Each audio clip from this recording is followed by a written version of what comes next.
Now I can a bit more effectively illustrate exactly how that works. So let's just start by taking a hook pick, and we're just going to put it in here, and you can see how I can lift each of these pin stacks. And you'll notice that sometimes as I'm feeling around in there, I'll actually be moving more than one pin at any given time, and this is why you need to really develop a feel for exactly what you're touching with your tools while you are working inside there, because normally you're not going to be able to see all of these pin stacks moving around as you feel around with the pick. So just something to keep in mind.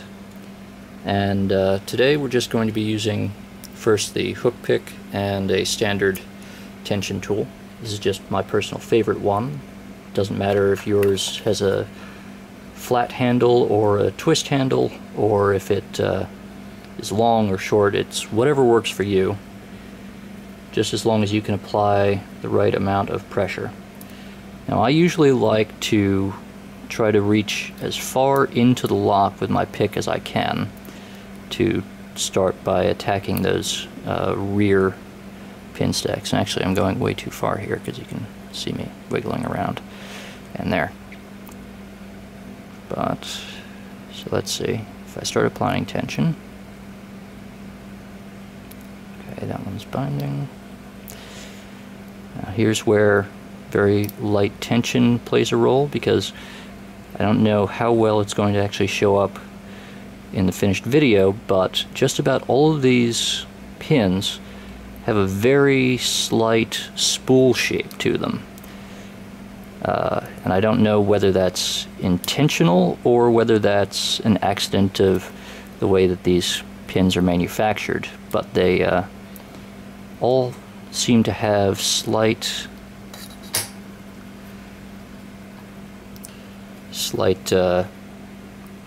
rims. Very shallow, but it does still make a difference as you're working your way through there with the pick.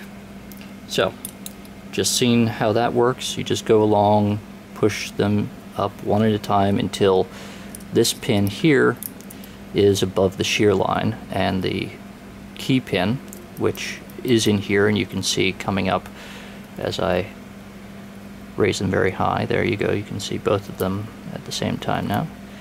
There you go again. So that top one is the driver, or the top pin, and the one that is going to stick up there, just coming out of the plug, is the key pin or bottom pin. There, got it all the way out of the way.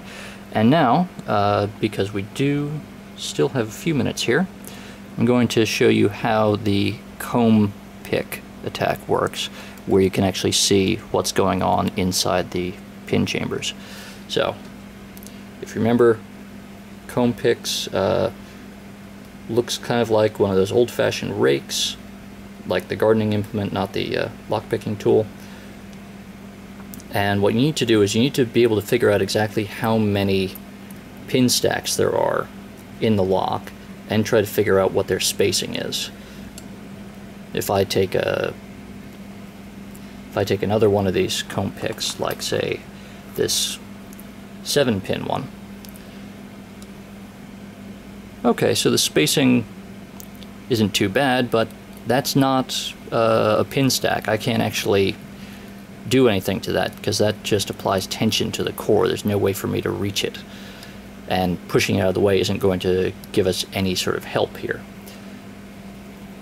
And in the same way, if I use, you know, that little 4-pin comb that I demonstrated on those master locks and Abus locks, there you go, I'm not going to be able to attack all of those pin stacks. So I'm going to try sticking in there, and there, look, I can get at 4 of them. Can even manage to push them out of the way, but doesn't help me because I'm not getting those two in the back. So you have to figure out the correct number of pins and the correct spacing in order for this to work.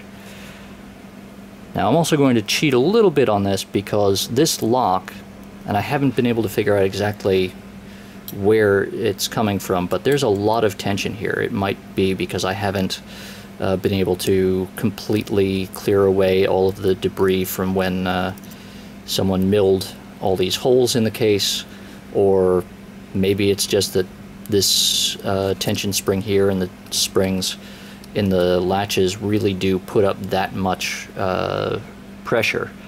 But I'm going to actually, as I do this, assist myself with a standard tension tool once I have the pin stacks moved out of the way. But see, I'm going to push it in here, and then I need to line it up so that each of those little pins or tines on the comb line up exactly with the pin stacks here. And so they all seem to be lined up there. You can see all of the key pins and all of the driver pins, and they're all outside of the plug. And now in this case, because of that heavy tension, as I mentioned, I'm going to put this tension tool in to help me turn this thing. And there you go. So you can see all of the pins are trapped up in the top